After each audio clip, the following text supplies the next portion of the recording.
Welcome to our Maha Periyava களஞ்சியம் channel.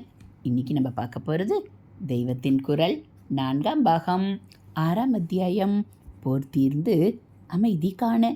அதில் மெய்யறிவு ஆத்ம ஞானமே. இந்த ஆனந்தம் இருக்கிறதென்றால் அதை அனுபவிக்கிற ஆசாமியும் ஒருத்தன் இருந்தாக வேண்டும். ஆனால் அவன் ஆனந்தத்துக்கு வேறாக இருந்து கொண்டு அதை அனுபவிப்பவன் என்றால் அப்போது துவைதம் வந்துவிடும். துவைதம் வந்துவிட்டால் பயந்தான். அப்புறம் ஆனந்தம் எப்படி இருக்க முடியும்? ஆனபடியால் அந்த ஆசாமிதானே ஆனந்த ஸ்வரூபியாய் இருக்க வேண்டும். அந்த ஆசாமியைத்தான் ஆத்மா ஆத்மா என்று சொல்வது. ஆத்மா என்றால் தான். தான் என்று இதுவரைக்கும் மனசை நினைத்து கொண்டிருந்து விட்டோம். இதன் அனுபவங்களையே நமது சொந்த அனுபவமாக நினைத்தோம். இதுகளை பெறுவதில்தான் குளிக்கப் போய் சேற்றை பூசிக்கொள்கிறார் போல ஆனந்தத்துக்கு பதில் துக்க பரம்பரையை சம்பாதித்து கொண்டோம். இதிலே பெரிய துக்கம் நிஜத்தை தெரிந்து கொள்ளாமல் பொய்யையே நிஜமாக நினைத்ததுதான். மனசை தான் என்று, அதாவது அதுதான் நம் நிஜமான ஸ்வரூபம் என்று நினைத்தது தப்பு அல்லவா, பொய்யல்லவா? அந்த மனஸ் அற்று போய் விடுவது என்றும் ஒரு நிலை இருக்கிறதே. தூக்கத்தில் குளோரோஃபாரத்தில் சமாதி நிலையில் மனஸ் அற்றுத்தானே போய்விடுகிறது. அப்போதும் நாம், அதாவது தான் என்னும் ஆத்மா இருக்கிறதே. ஆகையால் மனசை நாமாக நினைத்தது தப்பு, அது பொய் என்று நிச்சயமாக தெரிகிறது. ஆத்மாவை அறிவது, அதாவது ஆத்ம ஞானம்தான் மெய்யை அறிவது. நாம் இதுவரை நாமாக நினைத்த மனஸ் பொய்யென்று தெரிந்த பின் நிஜ நாமான ஆத்மாவை தெரிந்து கொள்ள வேண்டியதுதானே நாம் செய்ய வேண்டியது. ஏதேதோ தெரிந்து கொள்கிறோம். History, geography, atomic science, electronics என்று என்னென்னவோ தெரிந்து கொள்கிறோம். பலவிதமான உண்மைகளை தெரிந்து கொள்வதுதான் மனுஷியனாக பிறந்ததற்கு பயன். இப்படி அநேக கலைகள், விஞ்ஞானங்கள் தெரிந்து கொள்கிறோம். நமக்கு இன்பத்தை தரும் உபகரணங்களை உண்டாக்கி கொள்வதற்காகவும் இப்படி அறிவினால் சர்ச், தேடுவது, ரிசர்ச், ஆராய்ச்சி செய்வது எல்லாம் செய்கிறோம். ஆனால் கடைசியில் பார்த்தால் இவற்றால் நம்மை மகா புத்திசாலிகளாக நினைத்து கொண்டிருக்கிற நமக்கு ரொம்பவும் அவமானமாக நம் அத்தனை புத்திசாலித்தனத்தையும் அசடாக்குவதாக ஒன்று தெரிகிறது. அதாவது உண்மை உண்மை என்று நினைத்து நாம் தேடிப்போன எல்லாவற்றையும் எந்த மனசினால் தேடினோமோ, எந்த மனசின் திருப்திக்காக தேடினோமோ, எந்த மனசினால் உண்மைகள் என்று அவற்றை தெரிந்து கொண்டோமோ அந்த மனசே உண்மையில்லை. அது உண்மையான நாம் இல்லை என்று தெரிகிறது.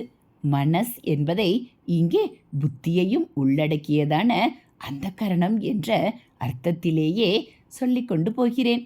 நம்முடைய பிரமாதமான சர்ச், ரிசர்ச்கள் நம்முடைய சந்தோஷத்துக்கான உபகரணங்களை பெருக்கிக் கொள்வதிலே முடிகிறது என்பதும் இப்போது அசட்டுத்தனமாகிறது. ஏனென்றால் இங்கே நாம் சொல்கிற சந்தோஷமும் மனசின் சந்தோஷம்தானே.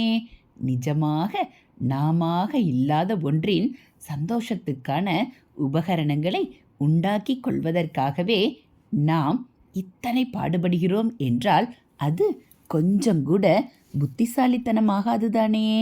நிஜ ஆசாமியை தெரிந்து கொள்ளாமல் அவனுக்கு செய்ய வேண்டியதை செய்யாமல் வேஷம் போட்டு கொண்டிருக்கிறவனை நிஜ ஆசாமியாக நினைத்து கொண்டு அவனுடைய அனுபோகங்களுக்காக நாம் சதா சர்வதா எதையாவது பண்ணிக்கொண்டு உபத்திரவப்படுகிறோம் என்றால் இது ரொம்பவும் துக்கப்பட வேண்டிய விஷயம்தானே. பொய்யை போஷிக்கவா இந்த பாடு? இப்படி ஏமாந்தல்லவா போயிருக்கிறோம். இனிமேலாவது மெய்யறிவு பெற வேண்டாமா? இதைத்தான் நான் ஆத்மாவை எதற்காக தெரிந்து கொள்ள வேண்டும் என்று கேட்ட ஒருத்தருக்கு பதிலாக சொன்னேன். நம்முடைய லோக திருஷ்டியிலே பார்த்தால் அவரை அதிர்ஷ்டசாலி என்று சொல்ல வேண்டும். சுகஜீவி. எந்த பிக்கல் பிடுங்களும் அவருக்கு இல்லை. அதனால் நீங்கள் என்னவோ அத்வைதம், ஆத்ம சாந்தி என்று உபன்யாசம் பண்ணுகிறீர்கள். அவற்றை பெற்றால் தான் சுகமுண்டு. இல்லாவிட்டால் பிரபஞ்சத்தின் துக்கத்துக்குத்தான் ஆளாக வேண்டும் என்கிறீர்கள். எனக்கென்னவோ பிரபஞ்சம் அப்படியொன்றும் துக்கமாக தெரியவில்லை. ஜீவனம் சௌக்கியமாகத்தான் போய்கொண்டிருக்கிறது.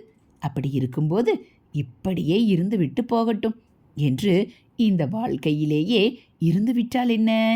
எதற்காக வாயை கட்டுகிறேன், மனசை கட்டுகிறேன் என்றெல்லாம் வேண்டாத சிரமங்களை இழுத்து விட்டு கொள்ள சொல்கிறீர்கள் என்று கேட்டார். இதையே ஒரு மாதிரி மறைமுகமாக கேட்டார். அப்போது நான் அவரிடம், நீங்கள் எவரையோ உபச்சாரம் பண்ணி போஷித்து வைத்து கொண்டிருக்கிறதாக வைத்துக்கொள்வோம். அவரால் உங்களுக்கு ஏதோ சந்தோஷங்கள் கிடைக்கிறது என்பதற்காக இப்படி பண்ணுகிறீர்கள். ஆனால் அப்புறம் தெரிகிறது, அவரை நீங்கள் யாரென்று நினைத்து உபச்சாரம் பண்ணினீர்களோ அவர் இல்லை இந்த மனுஷியர். அவர் மாதிரி வேஷம் போட்ட போலி ஆசாமி என்று.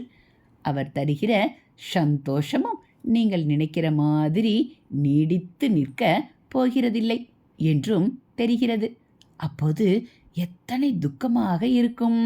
அந்த மாதிரிதான் நம்முடைய நிஜ ஸ்வரூபம் என்று மாயாவேஷ மனசை நினைத்து அதை போஷிப்பதும், அது தருகிற சௌக்கியத்தை ஆத்மானந்தம் என்று நினைப்பதும் என்று சொன்னேன். ஹரஹர சங்கர ஜெய் ஜெய சங்கர, ஹரஹர சங்கர ஜெய் ஜெய சங்கர. மகாபெரிவாச்சரணம். இதுபோல் தெய்வத்தின் குரல் பகுதிகளை நீங்கள் தினந்தோறும் கேட்கணும் அப்படின்னா மறக்காமல் நம்ம சேனலை சப்ஸ்கிரைப் பண்ணுங்கள். கூடவே பெல் ஐக்கானை கிளிக் பண்ணி ஆள்கிற பட்டனையும் அழுத்திடுங்க.